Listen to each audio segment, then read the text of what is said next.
Hello friends, welcome to my channel. मैं आज आपको इसका एपिसोड 5 एक्सप्लेन करने वाली हूँ। मैं सजेस्ट करती हूँ कि आप इसके पहले पार्ट्स ज़रूर देख लीजिएगा, वरना आपको ड्रामा समझ में नहीं आएगा।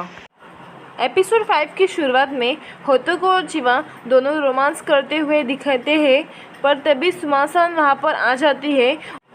सुमासान होतोको को कहती है कि चेयरमैन ने आपको अर्जेंट मीटिंग के लिए बुलाया है, जो अपने शेयर होल्डर्स की मीटिंग में कहा था, शायद उसके लिए। तो वो जल्दी से तैयार होकर अपने ग्रैंडपा के घर में मीटिंग के लिए चला जाता है। यहाँ ग्रैंडपा और बाकी सब मीटिंग में होतोको की आने के इंतज़ार कर रहे होते हैं। बोर्ड ऑफ डायरेक्टर बाकी सबको होतोको को कहता है कि आज उसका आखिरी दिन है ऑफिस में, और जब होतोको एंट्री लेता है और वो ग्रैंडपा से कहने ही वाला होता है, तो ग्रैंडपा उसे रोककर कहता है कि तुमने अच्छा काम किया, और उसकी तारीफ़ कर कर कहता है तुमने कंपनी को लॉयल तरीके से संभालते हो। और बोर्ड ऑफ डायरेक्टर को डरपोक कहता है और कहता है तुम कंपनी को इलीगल तरीके से कैसे संभाल सकते हो, और कहते हैं कि हमारी कंपनी को मिट्टी में मिलाना है क्या, और उसको डांट कर वहाँ से जाने के लिए कहता है। पर उसकी मम्मा और डैड उठकर उसे माफ़ी मांगने के लिए कहता है। डायरेक्टर के ईगो पे लग जाता है और उसे ज़बरदस्ती माफ़ी मांगनी पड़ती है। यहाँ पर होतोको ग्रैंडपा के इस बिहेवियर से खुश और हैरान दोनों हो जाता है। यहाँ पर बोर्ड ऑफ डायरेक्टर अपनी माँ से गुस्से में कहता है कि मुझे प्रेसिडेंट का सीट मिलनी चाहिए थी, पर उस होतोको को ऐसा कैसे मिल गया, वो तो नाजायज़ बेटा है। चिवा स्टोर में सबको बता देती है कि उसकी शादी हो चुकी है, और मैनेजर को अपना रिज़ाइन देकर कहती है मैं 2 दिन बाद जॉब क्विट करूंगी, क्योंकि 2 दिन बाद मेरी शादी की अनाउंसमेंट हो जाएगी। वो अपने कलीग्स को बताती है कि उसका हस्बैंड और कोई नहीं बल्कि मामिया होताको है। वो तो ये सुनकर पगला जाती है और वहाँ की सारी बातें बताने को कहती है। उनकी बातें चल ही रही थी कि उनकी मैनेजर आकर उन दोनों को ले जाती है और काम पर लगा देती है। यहाँ पर चिवा यगामी से बात करने की कोशिश कर रही होती है, पर यगामी उसे इग्नोर कर देता है। चिवा यगामी से फिर से बात करने की कोशिश कर रही होती है, तभी एक कस्टमर आकर उसे टीवी के बारे में इन्फो पूछने लगता है। तो वो उसे बताती है कि आज गोडाउन में ही नए टीवी के बॉक्सेस आए हैं, मैं आपको टीवी दिखाती हूँ। तो वो गोडाउन में बॉक्सेस लेने चली जाती है, पर उसका पैर अटकने के कारण वो गिरने लगती है, पर यगामी आकर उसे फिर से बचा लेता है वो और बॉक्सेस उठाने में उसकी हेल्प करता है। चिवा यगामी से थैंक यू कहती है और कल रात के लिए सॉरी भी। तो यगामी उसे कहता है कि क्या तुम इस शादी से खुश हो? तो चिवा हाँ कर देती है। तो वो कहता है क्या तुम उसे लाइक करती हो? तो चिवा फिर से हाँ कह देती है, और यगामी उसे कुछ नहीं कहता और स्माइल करके चला जाता है। चिवा घर आती है, वहाँ सुमासान उसे ड्रेस चूज़ करने के लिए कहती है इमिग्रेशन पार्टी के लिए। तो वो अच्छी ड्रेस और ज्वेलरी सेट चूज़ कर रही होती है। चिवा खाना तैयार रखती है, पर होतोको उसे टेक्स्ट करता है कि मैं आज खाना खाने घर नहीं आऊँगा, मैं रात भर ऑफिस में काम करने वाला हूँ। तो चिवा कहती है मैंने तो सब्जियाँ काट लिए, अब मैं क्या करूँ इसका। तो वो अपना सारा वेजिटेबल्स और लेकर अपने डैड के घर ले जाती है और उन्हें ट्रीट देती है। वो दोनों आराम से बातें कर करके खाना एंजॉय करते हैं। उसके डैड कहते हैं कि तुम अपनी मैरिज अनाउंसमेंट कब करोगी? तो वो कहती है होतोको 2 दिन बाद इनॉग्रेशन पार्टी में अनाउंस करने वाला है। तो उसके पापा कहते हैं कि मुझे तुम्हारी प्रॉपर वेडिंग देखना चाहता हूँ। चिवा कहती है हाँ हाँ हम ज़रूर करेंगे। होतोको मिसाकी से चिवा के लिए ड्रेस निकालने के लिए कहता है इनॉग्रेशन पार्टी के लिए। मैं आपको यहाँ बता दूँ, मिसाकी हमारी इस ड्रामा की सेकंड मेन लीड है और होतोको को पसंद करती है। मिसाकी उससे पूछती है क्या तुम मैरिज अनाउंस करने वाले हो? तो वो हाँ कर देता है। तो यहाँ पर चिवा मिसाकी से मिलती है। मिसाकी चिवा को अलग अलग ड्रेसेस ट्राई करने के लिए देती है, और उसे बातों बातों में कहती है कि होतोको गर्ल्स में बहुत ज़्यादा पॉपुलर है और हम दोनों ही बहुत अच्छे पुराने दोस्त थे, और उसे उन दोनों के बारे में इनसिक्योर करने की वाली बात करती है। यहाँ पर चिवा इनसिक्योर फील करती है, पर वो कुछ नहीं बोलती। यह कंपनी में बोर्ड ऑफ डायरेक्टर होतोको से कहता है कि हमारे शेयर्स 17% नीचे चले गए हैं।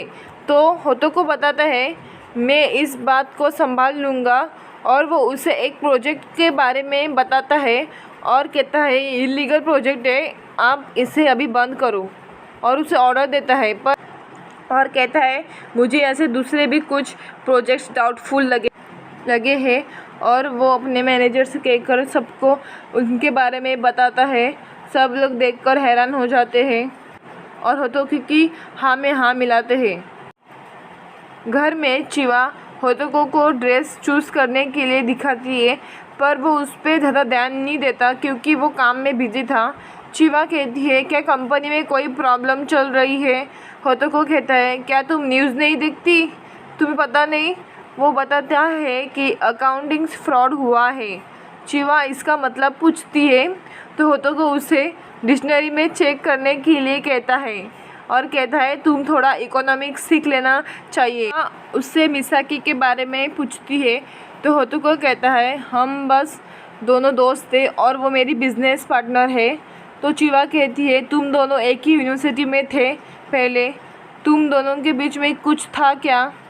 वो कहता है ऐसा कुछ नहीं है। तभी सुमा-सान का फ़ोन होतोको को आता है और वो कहती है कि तुम्हारी वाइफ के बारे में मैगज़ीन में बुरी हेडलाइन है, तो अभी तक ये पब्लिश नहीं हुई, तो एडिटर ने पब्लिश होने से पहले हमें मेल में भेजी है, तो आप इसे देख लीजिएगा। वो दोनों देखते हैं कि चिवा के बारे में बुरी खबरें लिखी है कि मामिया होतोको ने एक गरीब लड़की से शादी कर ली जो एक क्लब में काम करती थी। तो ये सुनकर दोनों शॉक्ड हो जाते हैं।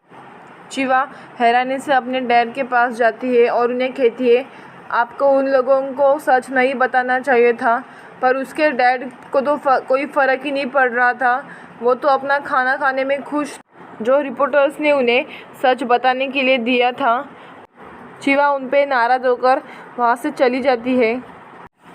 चिवा फिर होतोको से ये सब के लिए सॉरी बोलती है कि मुझे तुमसे शादी ही नहीं करनी चाहिए थी, लोग समझेंगे कि मैंने तुमसे पैसों के लिए शादी की। पर होतोको आकर उसे शांत करता है और कहता है मैं उन सब लोगों का मुंह बंद कर दूंगा। यहाँ पर चिवा अपनी पार्टी की ड्रेस और रिंग देख रही होती है कि काश ऐसा कुछ नहीं होता। और तभी सुमा-सान चिवा को कॉल करके बताती है कि इनॉग्रेशन पार्टी और शादी की अनाउंसमेंट चेयरमैन ने पोस्टपोन कर दी है। चिवा को यह सब सुनकर बुरा लगता है और इसीलिए वो अपने स्टोर में वापस चली जाती है काम पे। होतोको न्यूज़ कंपनी में जाकर एडिटर के पीछे लग जाता है कि वो ये आर्टिकल पब्लिश ना करवाए। वो उनसे विनती भी करता है, पर वो उसकी बात नहीं मानते। पर मिसाकी भी वहाँ आती है और वो होतोको को ऐसे देख लेती है, तो वो वहाँ जाकर खुद से ये मैटर सॉल्व कर देती है क्योंकि वो एडिटर को जानती थी। होतोको उसे थैंक्स करके जल्दी जल्दी में चिवा को फ़ोन करके तैयार होकर इमिग्रेशन पार्टी में बुलाता है। चिवा उस आर्टिकल के बारे में पूछती है तो वो बताता है कि मिसाकी ने उसका प्रॉब्लम सॉल्व कर लिया है। तो वो जल्दी जल्दी में वहाँ से छुट्टी लेकर तैयार होने चली जाती है। चिवा मिसाकी को थैंक्स कहती है और सॉरी भी तुम्हें गलत समझने के लिए। फिर वो उसे जल्दी जल्दी में तैयार कर इनॉग्रेशन पार्टी में भेज देती है। होतोको सबको अनाउंस कर देता है कि मैं आपको मेरी वाइफ से इंट्रोडक्शन करवाना चाहता हूँ, और वो अनाउंस कर देता है कि दिस इज़ माय वाइफ चिवा।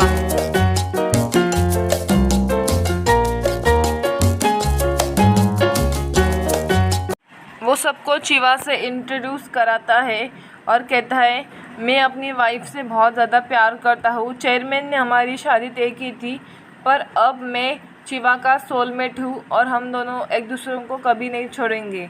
और ये कहकर दोनों एक दूसरे को किस कर देते हैं। और यहीं पर एपिसोड 5 एंड हो जाता है। अगले एपिसोड की नोटिफिकेशन के लिए मेरे चैनल को सब्सक्राइब कीजिए और बेल आइकन को क्लिक कर दीजिए। Thanks for watching, bye.